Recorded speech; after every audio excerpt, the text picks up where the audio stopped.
12 years ago, in the gentle stillness of a warm summer afternoon, a little girl named Emily Forrester disappeared without a sound. She had been riding her pink bicycle around the yard, her laughter echoing like bells through the trees. Her mother, Laura, was just inside making lunch. Nothing unusual, just another peaceful day in their small town. But when she stepped out to check on her daughter, Emily was gone. No scream, no struggle, not even a footprint left behind. Just a haunting silence that would stretch over the next decade. Cedarbrook Hollow had never been the kind of town where tragedies like this happened. Nestled in the dense, evergreen embrace of the Pacific Northwest, it was a quiet community where neighbors shared backyard gardens and trusted their kids to roam freely. Mornings often arrived in whispers of fog, winding through the narrow, tree-lined roads like forgotten memories. But beneath the town's charm was a collective wound, never spoken aloud but felt deeply by those who remembered the day Emily vanished. The years rolled on. Cedarbrook grew modestly. New homes, trendy rentals, and the occasional city escapee seeking solace in its serene woods. But for Laura Forrester, time had stood still. Every day was a repetition of silence, of guilt, of a mother's unspoken prayers echoing in an empty house. That afternoon in late May, Laura returned home at exactly 3:17 p.m., a routine so precise it had become a quiet ritual. Her once honey-blonde hair had softened with streaks of gray, each strand a quiet testament to sleepless nights and unanswered questions. The laugh lines around her eyes had deepened into something far more permanent. Sorrow. She parked her old sedan, gathered her pastry tools from the passenger seat, and stepped into the same stillness that had swallowed her daughter 12 years ago. Laura worked mornings at the Morning Roost, a local cafe where she found refuge in flour, sugar, and the delicate balance of pastry. She liked the structure, the order. At 5:30 a.m. she would begin her shift, crafting croissants and custards with the precision of someone holding chaos at bay. By mid-afternoon, she'd return to a house that had once held so much life and now felt more like a museum of lost time. But today wasn't like the others. She had barely set down her uniform and begun the familiar path toward the shower when her phone rang. Her breath caught the moment she saw the name flash across the screen: Detective Dean Harland. She hadn't heard from him in years. He was the lead on Emily's case back when it was still new, before the searches turned into whispers and the town moved on. Back when every phone call still carried hope. Miss Forrester. His voice was deeper, aged by the same passage of time that had weathered her own. I hope I'm not catching you at a bad time. No, Laura replied, voice tight. I just got home. Is everything okay? A pause. The kind that lives between dread and revelation. There's been a development in your daughter's case. It's important. I'd like to speak with you in person. Laura's fingers gripped the phone like a lifeline. Her voice wavered as she answered. Yes. Yes, of course. Please, come. The 15 minutes between the call and the knock at her door stretched like hours. She moved restlessly through the living room, rearranging throw pillows and straightening magazines that hadn't been touched in weeks. Her mind spun through impossible scenarios. Had they found Emily?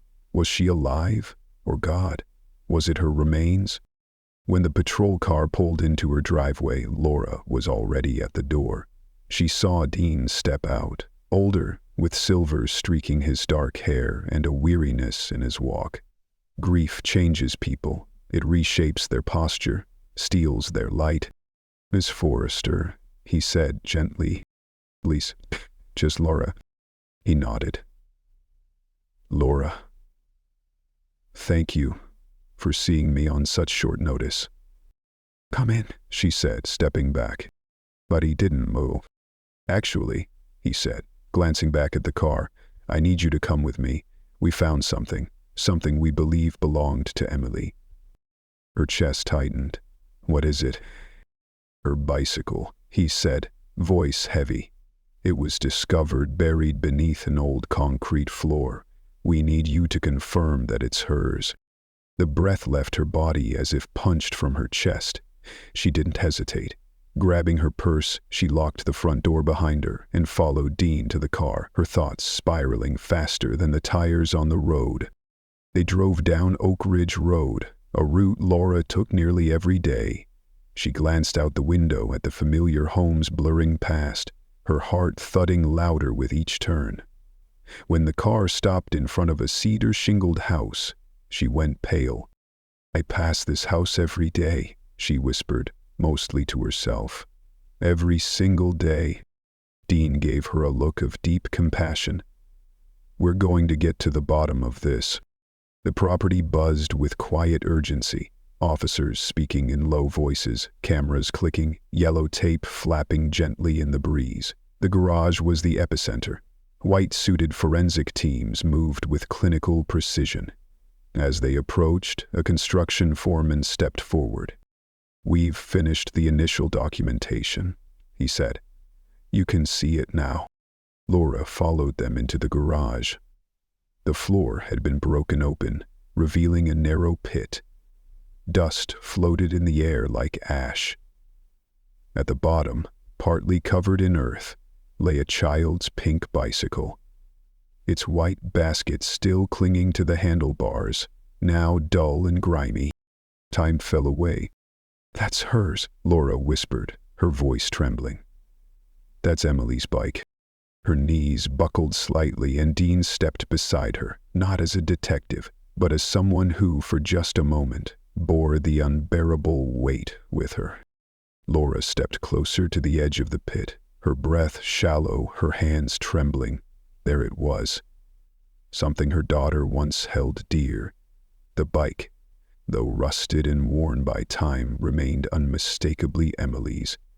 Even through the grime and years of neglect, it radiated a heartbreaking familiarity. The pink paint was faded, the frame corroded by moisture and dust, but the handlebars still bore the cheerful purple and pink streamers Emily had so proudly insisted on keeping. They fluttered ever so slightly in the draft of the open garage. "Are you sure?" Detective Harland asked, his tone cautious but kind. Laura didn't hesitate. She nodded, eyes locked on the bike. "Yes," she said, her voice barely a whisper. "Those decorations?" Emily adored those streamers. She wouldn't let anyone take them off. She loved them. Her voice cracked, the memory catching like a splinter in her throat. She pressed her hand to her mouth, trying to contain the sob that threatened to escape. The foreman stepped forward, his expression grave. This wasn't some accidental burial. The bike was deliberately placed here, deep under layers of concrete. It was hidden, intentionally. Laura's heart pounded, an icy wave of dread tightening her chest. Her mouth opened, a question forming, but no words came. Did this mean Emily had been here? Had something happened to her here? Detective Harlan gently answered the question she couldn't ask. "There are no human remains, Laura. Just the bicycle." Relief swept through her like a gust of wind, sharp and fleeting. She blinked back tears, torn between that faint, fragile relief and the crushing weight of seeing this piece of Emily again. This relic of a childhood stolen. "Thank you for confirming," Harlan said softly.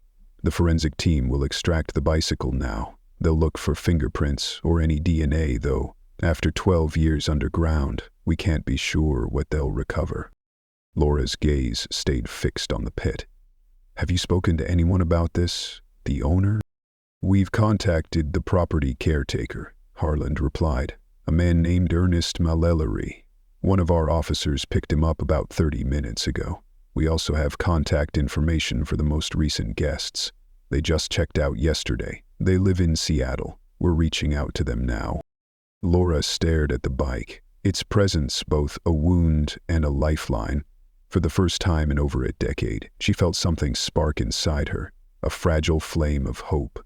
It was more than a memory. It was evidence, proof that Emily had been here. Maybe not alive, but real, tangible, not just a name on a missing poster.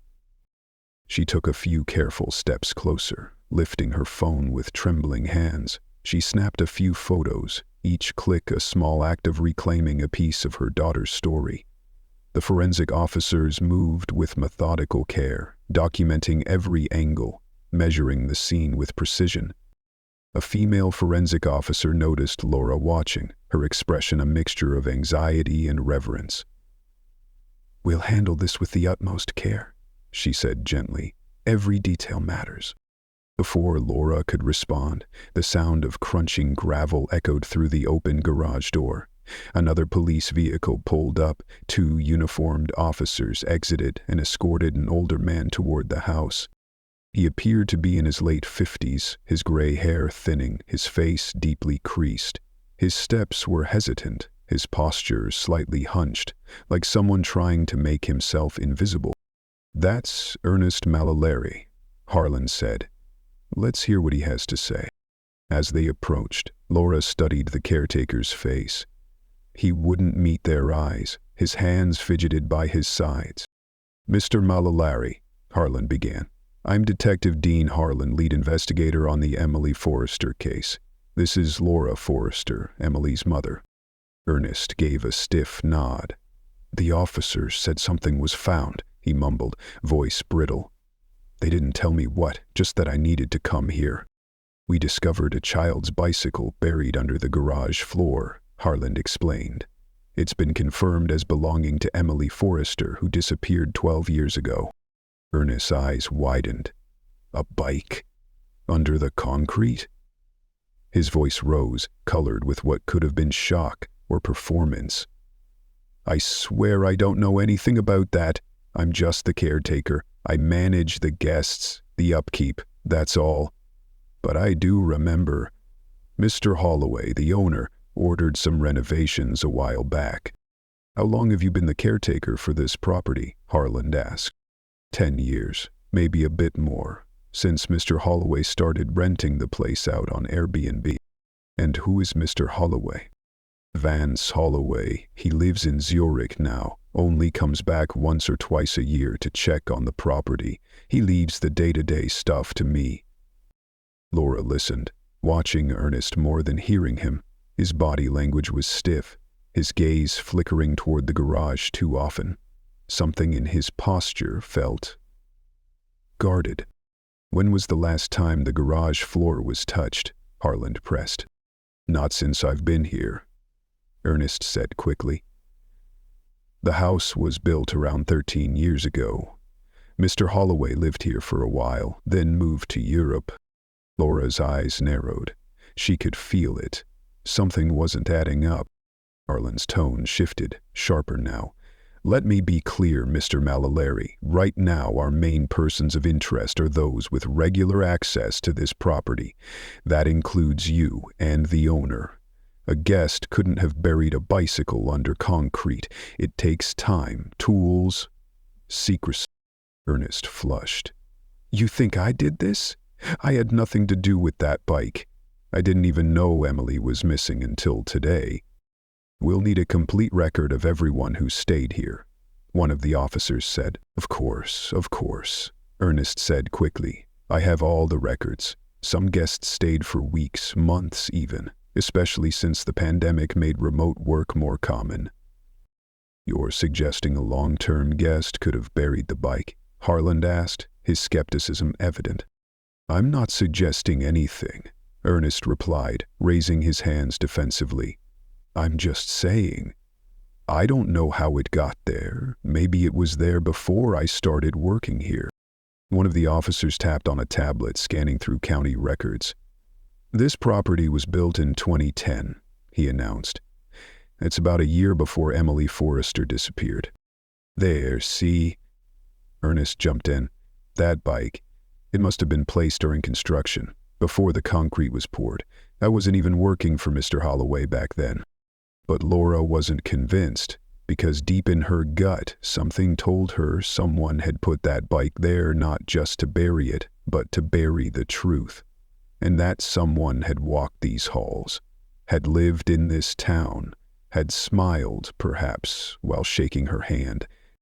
And that meant the truth wasn't buried forever. It was just starting to rise.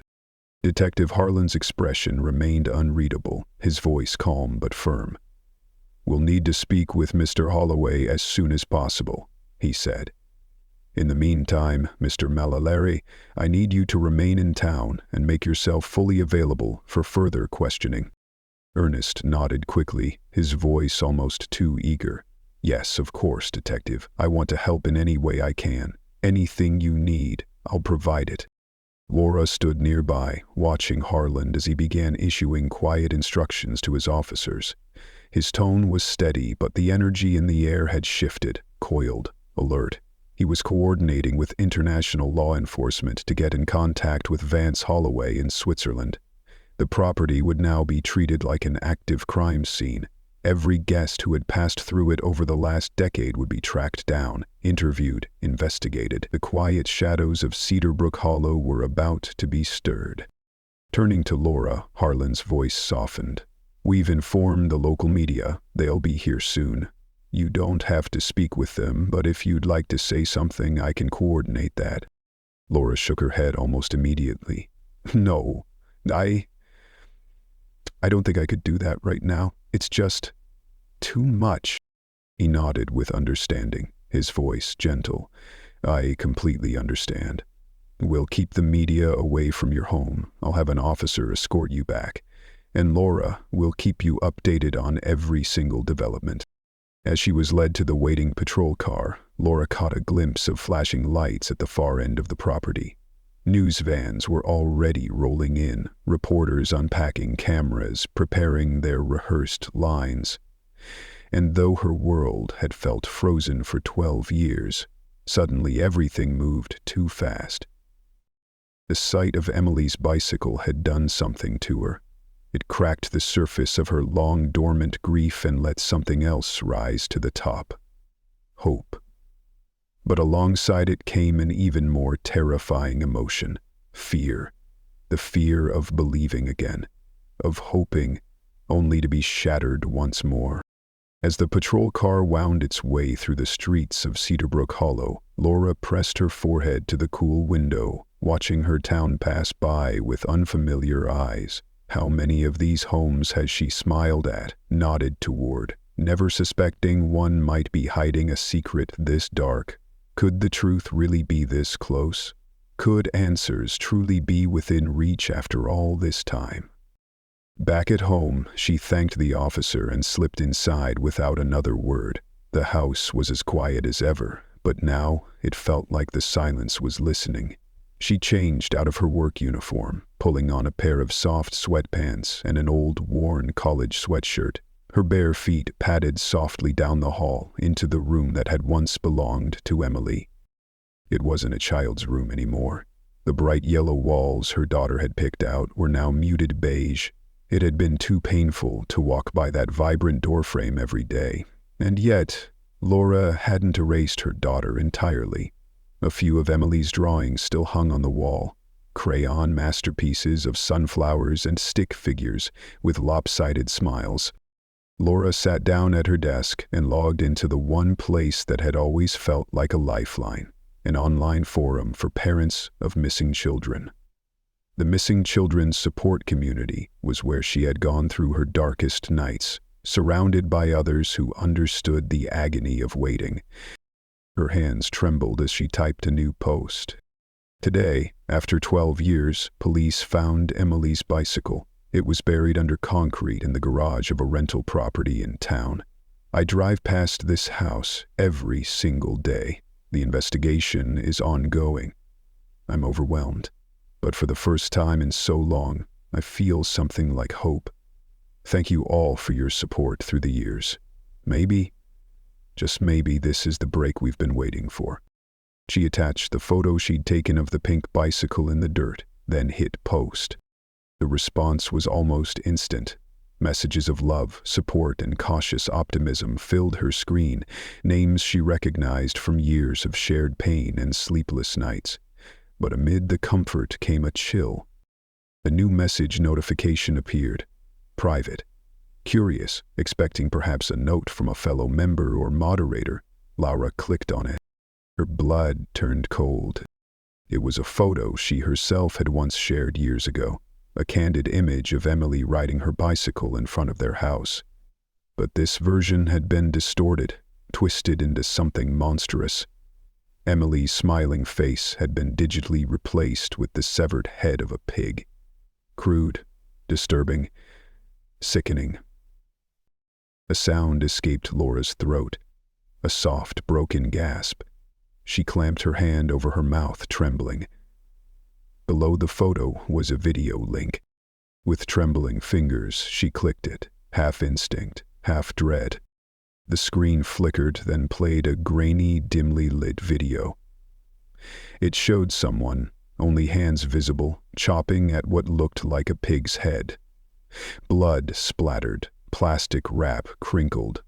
The footage was brief, but brutal. Then came a message. Your daughter's as dead as this pig. Just accept it and live with it. The nausea hit her like a wave. She barely made it to the bathroom before vomiting. Her body shook with sobs, knees pulled to her chest on the cold tile floor. The cruelty of it, the violation. The sheer inhumanity of whoever had done this. But grief had made her strong. Eventually she rose, shaking but steady enough to return to the desk. She opened the laptop again and began taking screenshots of the photo, the video, the message. She typed a reply, fury guiding her keystrokes. Who are you? If you're man enough to send this filth, be man enough to reveal yourself. What kind of person torments a mother who's lost her child? She clicked the sender's profile. Nothing. No followers, no following, no posts. The account had clearly been created for one reason, to hurt her. She paced the room, forcing herself to calm down. Then, determined, she opened the video again, this time with a sharp investigative eye.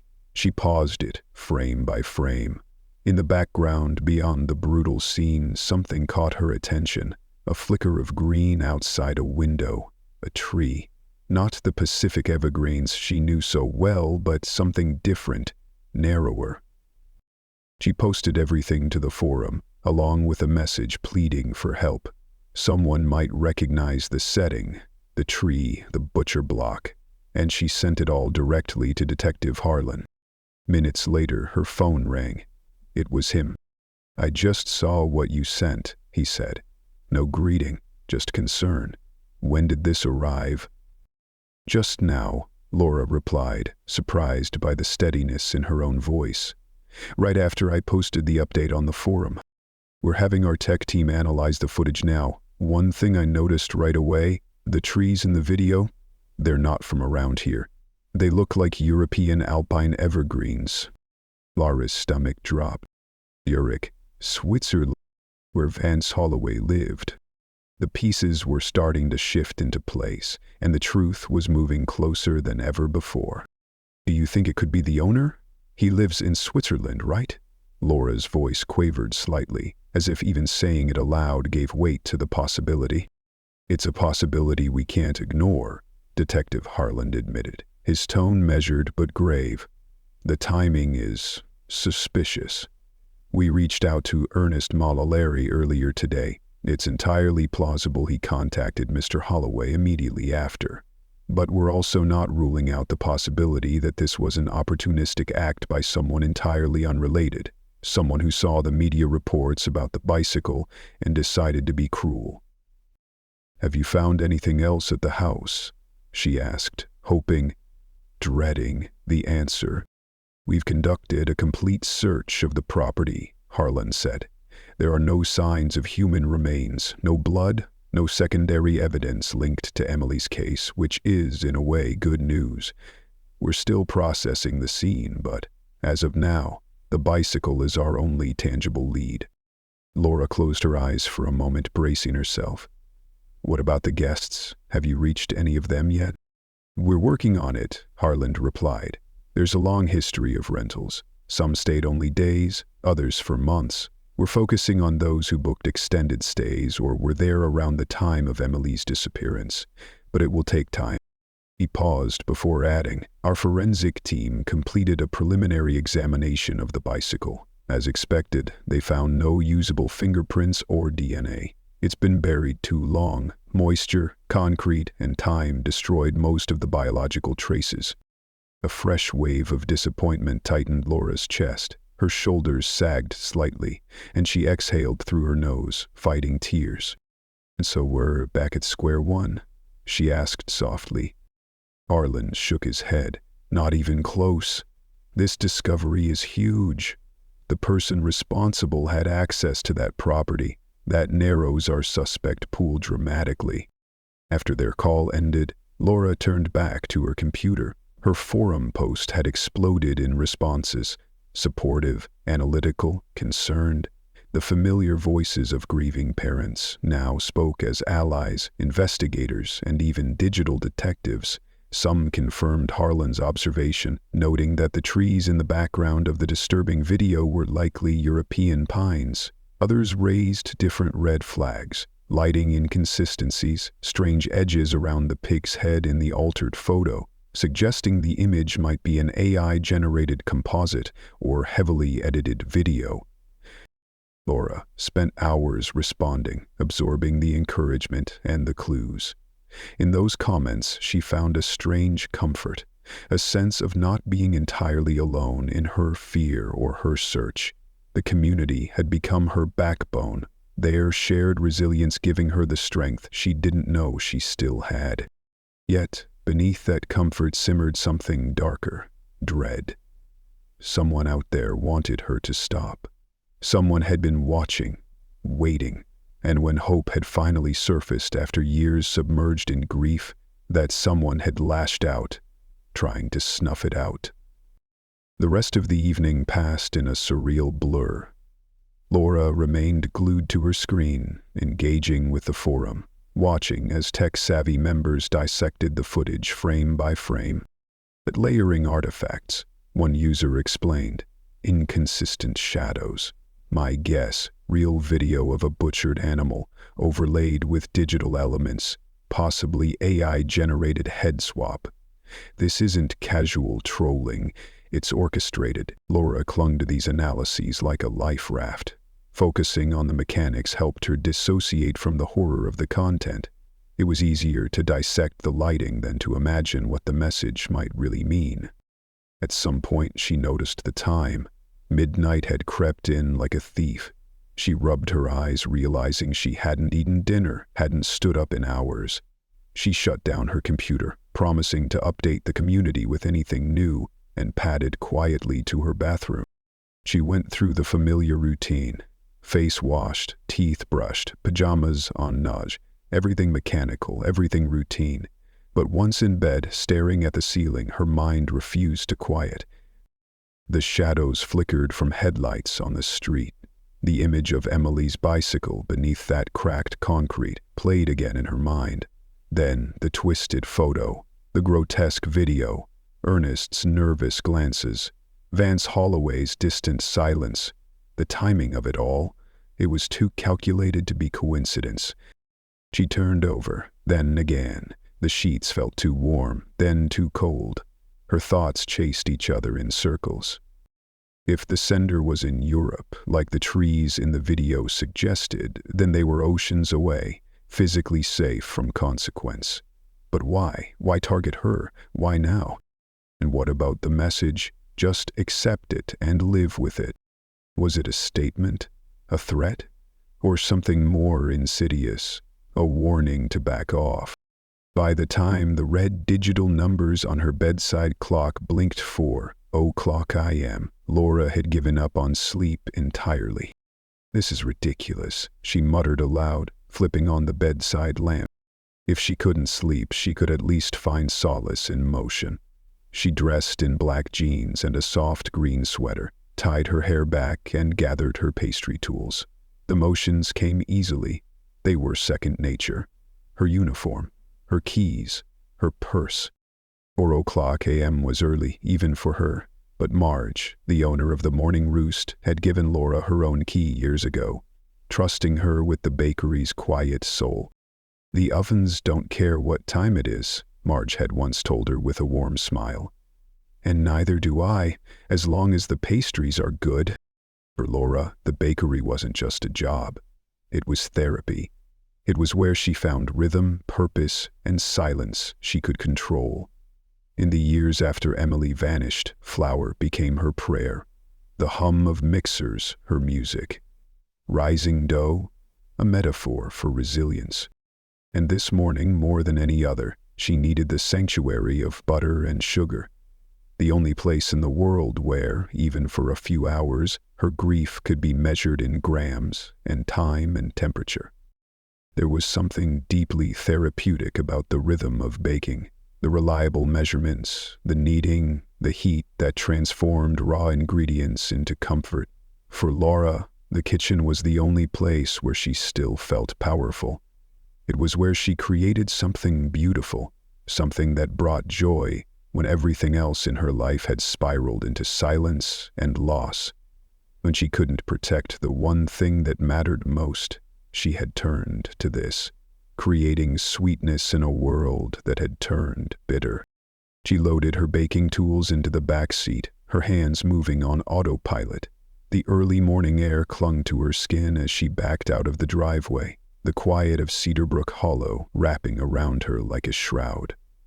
The streets were empty, bathed in the dim blue of pre-dawn. A few streetlights flickered in the fog, and the first faint streaks of light brushed the eastern horizon.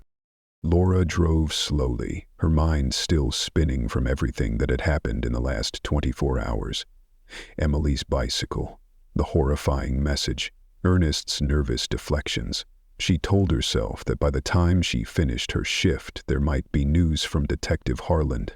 Maybe they'd traced the sender of that grotesque video or found something more on the bike. Maybe today would be the day the silence finally cracked. Her headlights lit the deserted road ahead as she turned onto the familiar winding street that led toward the town center. Then, as she neared the house where Emily's bicycle had been entombed beneath concrete, something made her foot ease off the gas. A light. Just for a moment she saw it through the trees, a glow in one of the windows. Then, suddenly, it vanished. She frowned. The house was supposed to be locked down, an active crime scene under police watch. What would anyone be doing there at 4 a.m, and why would the light turn off the moment someone approached? Instinct overruled hesitation. Laura turned onto the gravel road that led to the property. She drove slowly, cautiously, her headlights casting long shadows over the trees. As she pulled closer, her eyes locked onto a white van parked beside the house. Not a police cruiser, not a forensic vehicle, a civilian van. Her stomach dropped. Laura parked her car farther down the road, cutting the engine and lights. She sat in the dark, debating her next move. Calling Detective Harland now seemed premature. What if this was nothing? But her instincts, honed by years of quiet vigilance, told her otherwise. Quiet as a whisper, she stepped out, closing the door with the gentlest touch. The air was sharp with dew. She slipped between the trees, staying low, letting the forest conceal her as she moved closer. That's when she saw him, Ernest Mollelary. Even in the dim light, she recognized the way he walked, the slight stoop, the hurried steps. He carried something in his arms, something bulky. She couldn't see what it was, but he placed it carefully in the van and turned back toward the house. Then he froze. He'd heard her. "Who's there?" he called out, voice taut, laced with fear. Laura stepped into view. No point hiding now. "It's Laura Forrester," she said, her voice steady despite the adrenaline rushing through her. "Emily's mother." Even in the darkness, she saw the tension ripple through his body. He stepped back slightly, almost instinctively, edging toward his van like a man caught doing something he couldn't explain. "What are you doing here at this hour?" he asked, his tone trying for firm but landing closer to defensive. "I could ask you the same," Laura replied, stopping several feet away. "The property is supposed to be sealed off. I saw the lights. I was on my way to work." Ernest shifted uncomfortably. "Mr. Holloway asked me to retrieve documents, insurance, property records. He said the police needed them, urgently for the investigation. "At 4 in the morning?" she asked, her eyes narrowing. He didn't look her in the eye. He called from Switzerland. "It's morning there. He needed me to collect them quickly." The story might have worked if he hadn't looked so anxious, too rehearsed, too eager to be anywhere but in this conversation. "I'm just following instructions," Ernest added, heading for the driver's side. "You shouldn't be here, Miss Forrester. This is an active investigation site." "I'm headed in the opposite direction anyway," she replied casually, pointing down the road. "Just on my way to the bakery." Ernest gave a tight nod, then climbed into the van. Laura watched as the vehicle rumbled to life and began pulling away. Only once he was gone did she return to her car. But something gnawed at her. Something was wrong. She grabbed her phone and dialed Detective Harlan. He answered quickly, his voice already alert. "Laura? Everything okay?" She told him everything. Ernest's presence, the van, the story about the documents. "That's a lie," Harlan said, his voice hardening. "No one has authorization to access that property, especially not in the middle of the night." Laura felt the chill again. "Should I follow him?" "No," he said immediately. "Do not approach him. He could be dangerous, especially if he feels cornered. I'm dispatching units now. Stay put." "I'm not at the house anymore," she said. "I'm back on the main road. He's heading west. Stay where you are or return home. We'll find him." But Laura couldn't just let it go. She ended the call, and then she drove west, the way Ernest had gone. She wouldn't confront him. She just needed to know where he was going. The road also led toward her bakery. It was a rational detour.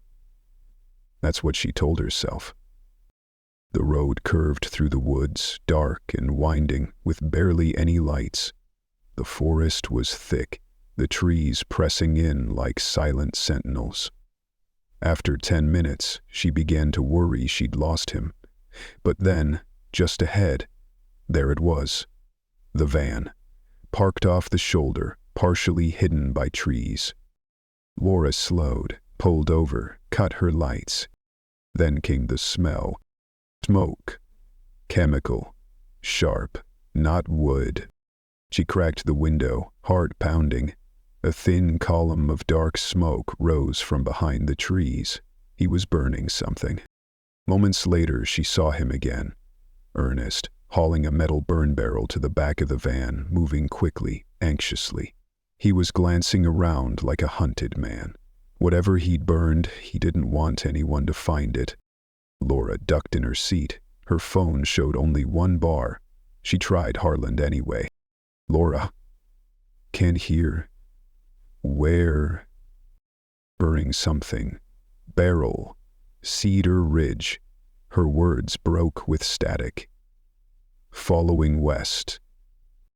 Then the line died.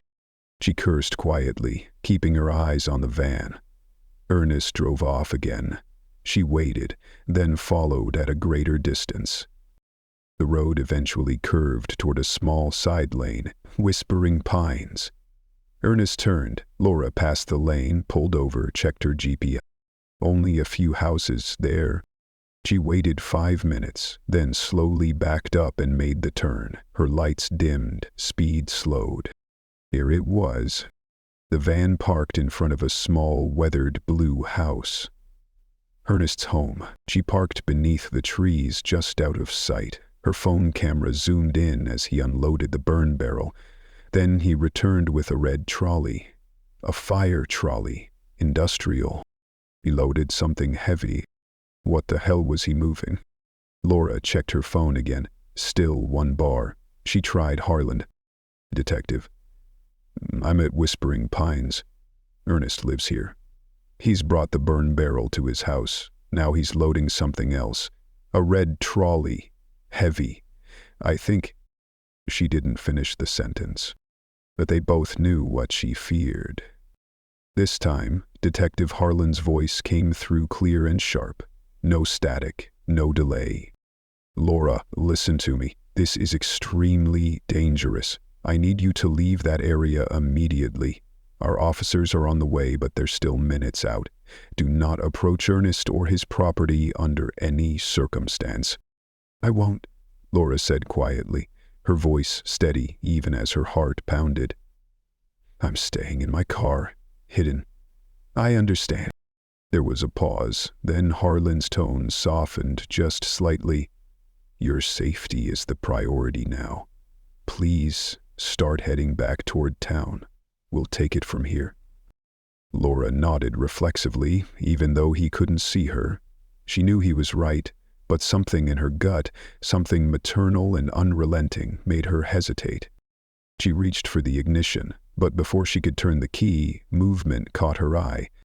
Ernest. He was pushing the fire trolley toward his van again, his body hunched over the weight of whatever he was transporting. Laura froze, watching intently. He was clearly struggling, his posture tense and uneven as he hoisted the heavy contents into the back of the van. His movements were clumsy, unpracticed. This wasn't routine, it was desperation. Laura instinctively raised her phone and began taking photos, zooming in as much as her camera allowed. The images were grainy, blurred by the early morning haze, but they might be useful later. Proof. Evidence. Truth. "Oh, well now," she whispered to herself. "Why is he doing this right after the police found Emily's bike?" As if on cue, Ernest returned for a third time, this time pushing the trolley faster. He was frantic now. Laura watched every step, her mind reeling. 3 trips, 3 loads. Then he lifted the empty trolley into the van, slammed the doors, and climbed into the driver's seat. She quickly dialed Detective Harlan again. "He's loading something into his van," she said as soon as he picked up. "Using a fire trolley. He's gone back and forth 3 times already." "Where exactly are you now?" Harlan asked, tension thick in his voice. "Still on Whispering Pines Lane, hidden at the edge of the trees. He can't see me, but he's getting in the van. I think he's about to leave." "We're almost there," Harlan said. "Can you see which direction he's heading?" "There's only one way out of this cul-de-sac. He'll have to pass me." Laura ducked low as the van passed by her, the engine a low rumble in the quiet woods. She watched through the cracked window. "He's heading towards Cedar Ridge Road," she whispered. Just then, red and blue lights flooded the horizon. Dozens of police cruisers sweeping in with silent urgency. Their sirens were off, but their speed said everything. They moved with purpose, with knowledge. Laura spotted Detective Harlan in one of the cruisers as it paused at the intersection. He was speaking urgently into his radio. The other vehicles continued past her, racing after Ernest's van. She started her car and followed at a distance. Around the next bend, the chase had ended. Police cruisers had formed a wall across the road. Ernest's van was boxed in, no exit forward, no room to turn around. Officers with weapons drawn approached the vehicle, their voices loud, commanding. "Step out of the vehicle, hands where we can see them." Ernest complied slowly. His face was pale, hollow, yet tight with something darker than fear. Presentment. His hands were cuffed behind him, and he was led away without resistance. Meanwhile, another team of officers moved toward the rear of the van, gloved and cautious. They opened the doors. Laura couldn't see what was inside, but she saw the reaction. Sharp gasps, calls for medical support, Harlan barking into his radio. An ambulance screamed onto the scene moments later. The flashing lights bathed the forest in an eerie glow. Laura stepped out of her car, unable to stay back any longer. A uniformed officer approached to stop her, but Harlan saw her and waved her through. "Lau?" "What is it?" she asked, her voice hoarse with fear. Harlan's expression was grave. "You need to prepare yourself. This is difficult." He led her to the van. Black body bags, 3 of them. Laura's breath hitched. "They're alive," Harlan said quickly. "All 3, heavily sedated, but breathing." Laura's knees nearly buckled. Harlan caught her by the arm. Is one of them? Her voice trailed off. A paramedic began unzipping the first bag. Inside lay a young woman, pale blonde hair, long and tangled, but unmistakable. Emily. Not the 8-year-old Laura remembered, but her face, even with the weight of time and trauma, was the same. Her eyes were closed, her skin pallid. But she was alive. Emily, Laura breathed, barely able to say the name. My God. Paramedics moved quickly, transferring the unconscious women to stretchers. Laura followed closely as they were loaded into the ambulance. Across the road, Ernest stood between two officers, his face twisted with fury. You should have accepted it, he screamed. She's dead to me, and she would have been to you if you hadn't interfered.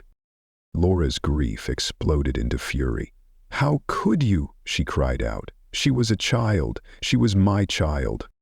Ernest spat at the ground, his eyes wild. You should have lived with it. That's enough, Harlan snapped, signaling to his officers. They pulled Ernest away, forcing him into the back of a cruiser. Laura stood trembling.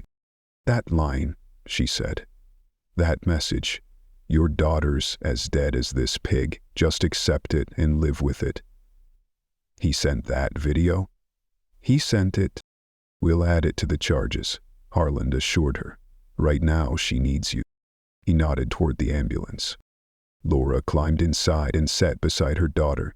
Emily lay still, her chest rising and falling in slow rhythm. Her hand rested limp against the stretcher's edge.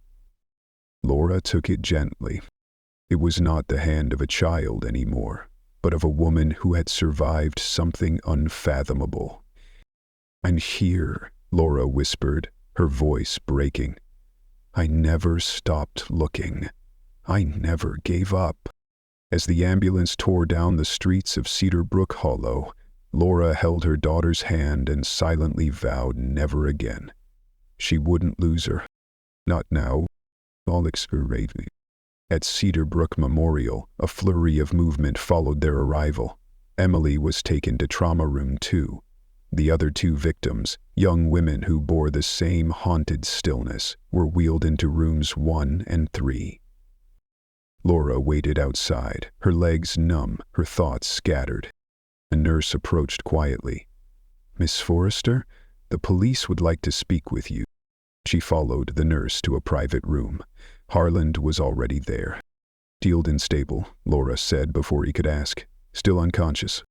We've stationed officers at each room. They're safe now, he replied gently. We believe we've identified the others. Kayla Bennett, missing from Portland 11 years ago, and Juliana Ramirez, missing from Seattle 13 years ago. Laura closed her eyes, imagining the calls being made. Other mothers about to hear the words she'd once feared she never would. Your child is alive. What about Ernest? She asked, her voice almost a whisper. She asked quietly, opening her eyes again. Has he said anything else? Not much beyond what you heard at the scene, Detective Harlan replied. He's invoked his right to an attorney, but we've already recovered enough from his property. Journals, photographs, records of the girls' growth and routines. He didn't just imprison them, he documented their lives, obsessively.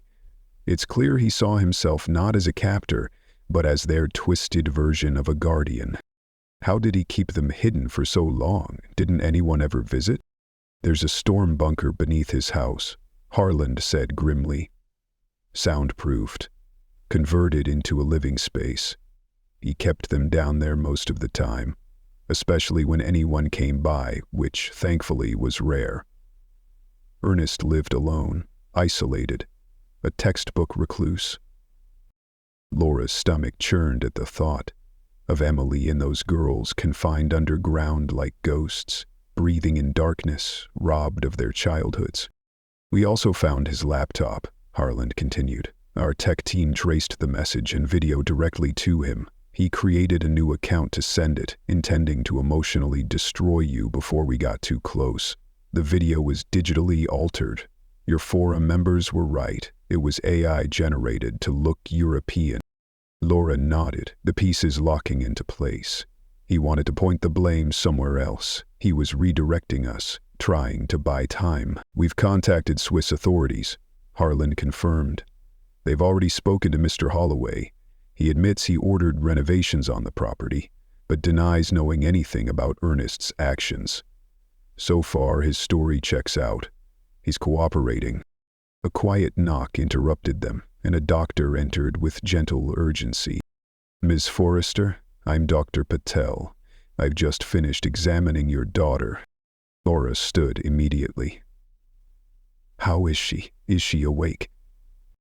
Not yet, he said kindly, but she's beginning to emerge from sedation. Physically, she's in surprisingly good condition considering what she's endured. Undernourished, but not severely. A few healed fractures in her arm and ankle from years ago, but no recent trauma.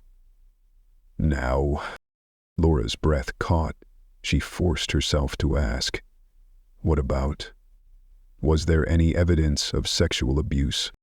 Dr. Patel's expression was steady but empathetic. We found no signs of sexual assault. From what the girls have told us, Ernest maintained what he considered a fatherly relationship. Emotionally manipulative, deeply controlling, but not sexual. That kind of psychological trauma is profound in its own right. But he didn't violate them in that way. Laura sagged into her chair, her knees weak. Relief flooded her system, bitter and blessed. One horror, at least, had been spared. When can I see her? You can go in now. She's in a private room. Familiar presence could help as she wakes. Need to be there, Laura whispered. Of course, Harlan said, rising. We'll wait to take full statements until she's ready, but for now, go. Laura followed Dr. Patel through hushed corridors. A uniformed officer stood outside Emily's room, a silent sentinel. Inside, the room was calm, sterile, full of gentle beeping monitors. Emily lay motionless, her chest rising and falling in peaceful rhythm. Her face had changed, matured. But Laura would have known her anywhere. She sat beside the bed and took her hand again. I'm here, sweetheart, she whispered, brushing her daughter's hair back from her face. You're safe? For nearly an hour, Laura remained there, sometimes speaking softly, sometimes just watching her daughter breathe, unwilling to look away. Then, slowly, Emily's eyelids fluttered. Emily, Laura breathed, leaning closer. Her daughter's eyes opened, unfocused at first. Then they settled on Laura's face and widened. Mom, her voice cracked. Tears flooded Laura's eyes. Yes, baby, it's me. Where am I? Where's Ernest? Her voice trembled with buried fear. You're in the hospital, Laura said quickly, holding her hand tighter. He's been arrested. He can't hurt you. You're safe now. Emily blinked, trying to process it all. I thought I'd never see you again. I never stopped looking. Laura whispered. Never. A nurse entered, saw Emily awake, and stepped out to notify the doctor. Moments later, Dr. Patel and Detective Harland returned. Emily, Dr. Patel said gently, I'm your doctor. You're safe now. We're going to take care of you. Emily nodded, exhausted but lucid. Kayla and Jules, are they okay? Yes, Harlan said. They're here too, still unconscious but stable. A flicker of relief crossed Emily's face. Good. I promised I'd protect them. Laura squeezed her hand again. You did, sweetheart. You all protected each other. Dr. Patel glanced at Harland. She's alert enough for some questions if she's willing. I want to help, Emily said softly. I want to make sure he never hurts anyone again. Harland opened his notebook. Can you tell us how he took you?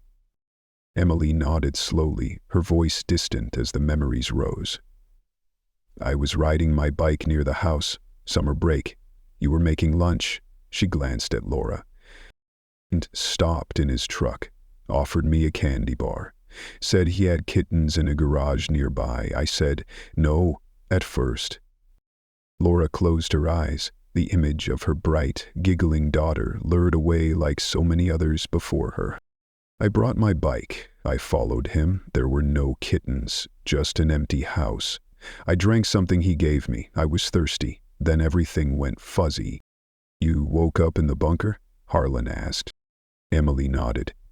"That's where Kayla was. Jules came later.